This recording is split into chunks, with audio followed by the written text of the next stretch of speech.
Coba kita bandingkan dengan perjalanan perkara Pak Joko Widodo. Yang pernah marah, gebrak meja, karena dijanjikan oleh penyidik bahwa hanya waktu dalam 3-4 bulan selesai. Ternyata ini sudah membutuhkan waktu, hari ini sudah kami hitung 400 hari. Jadi ini bermula dari tanggal 2 bulan Juni, beberapa hari yang lalu, Dirkrimum menyampaikan satu informasi sebetulnya dalam konteks perkara lain. Ya. Beliau menyampaikan sebenarnya dua hal. Yang pertama adalah berdasarkan informasi dari jaksa bahwa tidak ada lagi kewajiban untuk melakukan pemenuhan terhadap petunjuk P19 berkas perkara, dan yang kedua mereka sedang menyiapkan koordinasi untuk penyerahan tersangka dan barang bukti. Ini kemudian diterjemahkan oleh media-media dan kemudian oleh para termul-termul itu bahwa ini sudah fix P21. Sebenarnya apa yang disampaikan oleh Dirkrimum itu belum memberikan kepastian hukum terkait dengan status berkas perkara. Saya sampaikan sekali lagi Mas Roy. Ya. Yang disampaikan Dirkrimum itu belum memberikan kepastian hukum terkait dengan kedudukan berkas perkara. Ya. Kenapa? Karena untuk menyatakan berkas perkara tindak pidana dinyatakan lengkap berdasarkan pasal 138, 139 dan 140 KUHP yang lama, karena itu mereka yang pakai Undang-Undang Nomor 8 tahun 1981, maka harus dikeluarkan yang namanya P21. Ya. Jadi P21 ini adalah satu kode surat yang dimiliki oleh pihak kejaksaan yang intinya di dalamnya menyatakan berkas perkara atas nama seorang tersangka itu telah lengkap. Kemudian yang kedua, ada tanggal keluarnya P21. Kemudian yang ketiga, ada nomor daripada P21 tersebut. Dan yang ketiga adalah pelimpahan selanjutnya atau yang kita sebut tahap 2. Para termul-termul itu mengglorifikasi pernyataannya Dirkrimum karena mereka mengatakan bahwa di dalam KUHP kan tidak diatur P21. Sehingga di mana rujukannya P21 itu gitu. Gini. P21 itu tidak diatur memang dalam KUHP. Kodenya yang tadi yang sekarang ditunjukkan oleh Mas Roy ini yang di sebelah kanan ini ada P21, ini memang tidak ada di dalam KUHP. Ini hanyalah satu kode surat. Ya. Tetapi dia punya nilai hukum. Betul. Jadi bukan hanya P dan strip 21 terus hanya simbol gitu loh. Tetapi itu punya satu nilai hukum yang sangat penting di dalam proses penegakan hukum. Yaitu apa? Yaitu contoh, ini contoh. Ini contoh ya, ini saya ambil contoh. Ini contoh. Ini contoh P21 yang dimiliki oleh tersangka-tersangka lain. Saya sebut saja lah milik klien saya Mas Roy. Ya, tapi saya juga sudah minta izin kepada klien saya. Ini kita blur. Ya, dan ini kita blur, tidak ada data dan kejaksaan negerinya pun juga tidak kita sampaikan juga ya. Ini hanya untuk menunjukkan kepada publik supaya jangan ada penyesatan informasi. Karena ini penegakan hukum soalnya. Ini bukan ruang gosip, tapi ini ruang kepastian hukum. Ya. P21 ini memang tidak diatur dalam KUHP, tetapi diatur oleh hukum acara turunan, yaitu peraturan Jaksa Agung terkait dengan penomoran penanganan perkara tindak pidana. Jadi peraturan Jaksa Agung itu adalah bagian integral dari hukum acara pidana. Sehingga kalau kita ingin membaca hukum acara pidana ya jangan baca KUHP doang. Kalau Anda baca KUHP doang, akhirnya Anda tersesat. Istilah P21 tidak ditemukan dalam KUHP, tetapi ditemukan dalam hukum acara pidana turunan, yaitu peraturan Jaksa Agung. Jadi ada 3 lembaga penegak hukum di Indonesia ini yang kemudian menerjemahkan hukum acara pidana, Mas Roy, dalam bentuk aturan-aturan turunan. Di internal kepolisian ada namanya Perpol, di kejaksaan ada namanya Perja atau peraturan Jaksa Agung, kemudian di Mahkamah Agung ada namanya Perma atau peraturan Mahkamah Agung. Dan semuanya itu adalah bagian daripada hukum acara pidana. Jadi jangan sepotong-potong, jangan dipenggal-penggal. Kalau dipenggal-penggal akhirnya salah memahami hukum. Jadi P21 itu adalah bukti suatu perkara telah dinyatakan lengkap. Kalau belum ada P21, bagaimana status berkas perkaranya? Ya belum bisa dinyatakan lengkap secara formil hukum. Kalau ada pernyataan-pernyataan informal, berarti itu bukan P21. Karena P21 basisnya adalah pada selembar kertas administratif yang dimiliki oleh kejaksaan dan harus ada kepastiannya. Jadi jangan berdasarkan informasi-informasi yang tidak bisa dipertanggungjawabkan. 14 hari. Oke. Ada lagi informasi yang disampaikan Pak Dirkrimum bahwa sudah dikoordinasikan untuk penyerahan tersangka.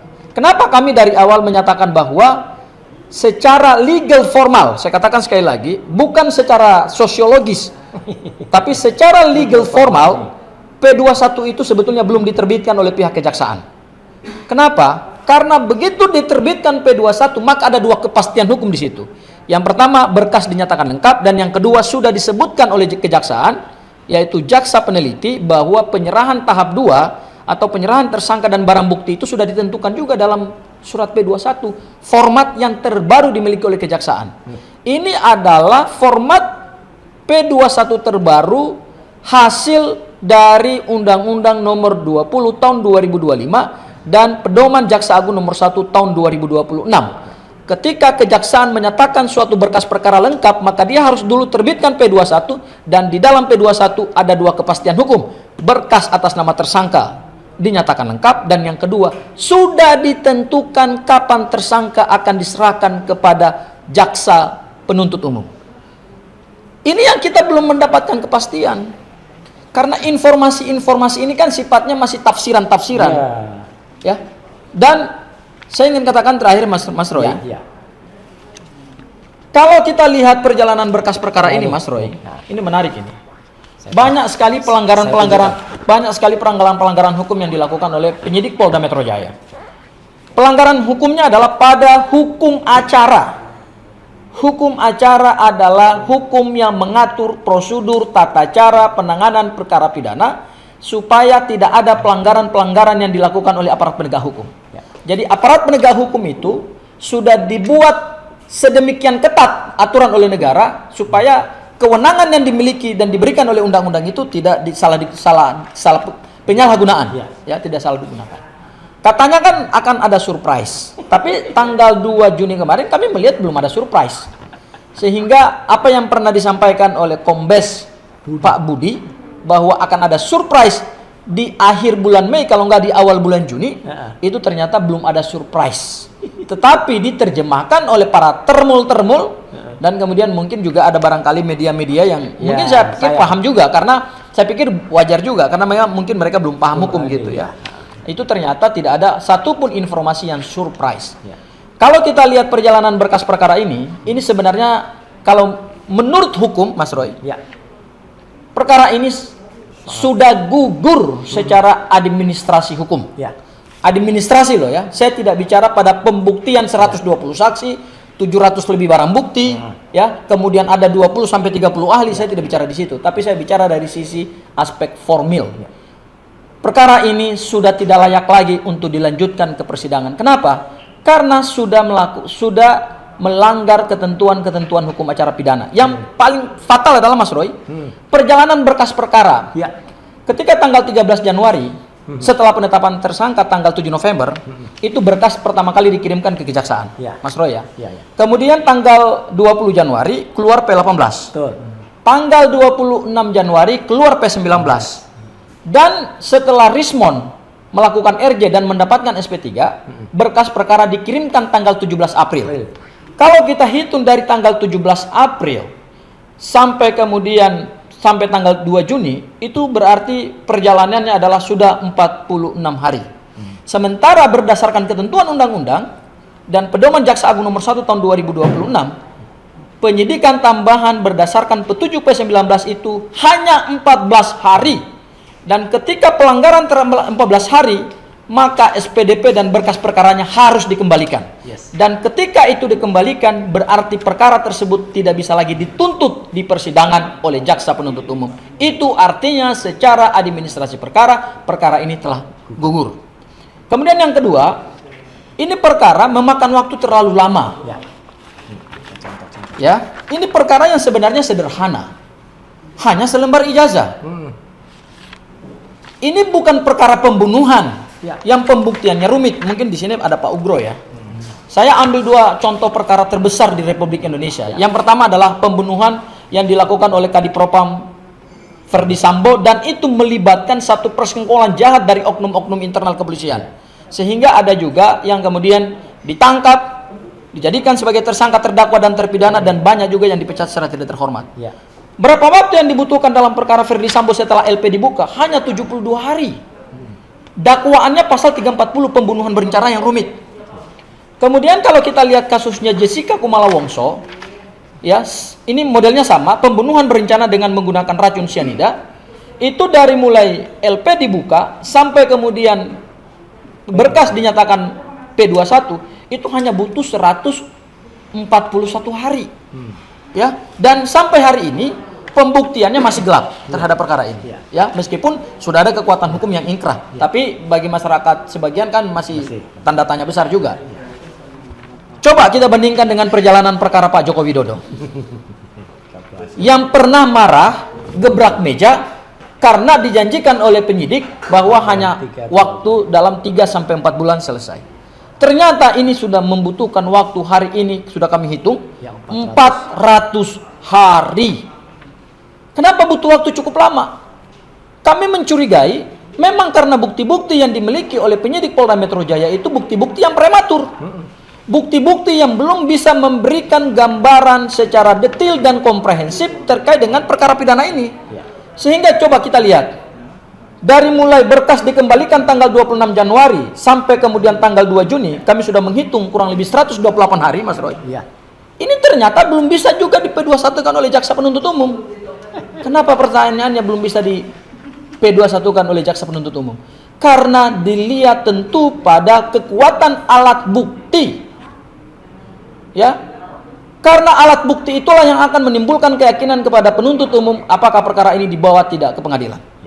Karena beban pembuktian berdasarkan hukum acara pidana, beban pembuktian itu ada di pundak jaksa penuntut umum. Tentu jaksa tidak akan mengambil risiko untuk menuntut suatu perkara pidana yang bukti-buktinya lemah, bukti-buktinya prematur, dan bukti-buktinya terlalu dipaksakan. Makanya kami melihat dari awal, pengumuman penetapan tersangka sejak tanggal 7 November 2025 sampai hari ini, itu sebetulnya penetapan tersangka yang terlalu dipaksakan. Dan terakhir Mas Roy, sudahlah, mari kita menghargai proses hukum acara pidana. Jangan karena ada praktek-praktek yang selama ini melanggar hukum acara, kemudian dianggap sebagai suatu hal yang biasa. Ini negara hukum, bukan negara kebiasaan. Semua proses penegakan hukum itu berdasarkan kaidah norma yang diatur dalam undang-undang, bukan berdasarkan mau penegak hukum dan penafsiran yang semau-maunya. Dan praktek-praktek yang selama ini terjadi di masa lampau, sudahlah, mari kita tinggalkan gitu. Kita jujur saja. Makanya kami melihat dalam perkara ini, kenapa tidak ada transparansi dan akuntabilitas dari penyidik Polda Metro Jaya terkait dengan pengiriman berkas perkara? Karena kalau mereka buka itu, kami tentu akan melihat di mana cacat formil yang dilakukan oleh penyidik Polda Metro Jaya. Sehingga sampai hari ini mereka belum berani untuk menyampaikan detail bagaimana proses P21 itu berlangsung. Makanya kami yakin ini belum P21 secara legal formal, bukan berdasarkan omongan. Makasih Mas Roy. Gak sempet baca? Dengerin aja, klik icon text to speech di okezone.com.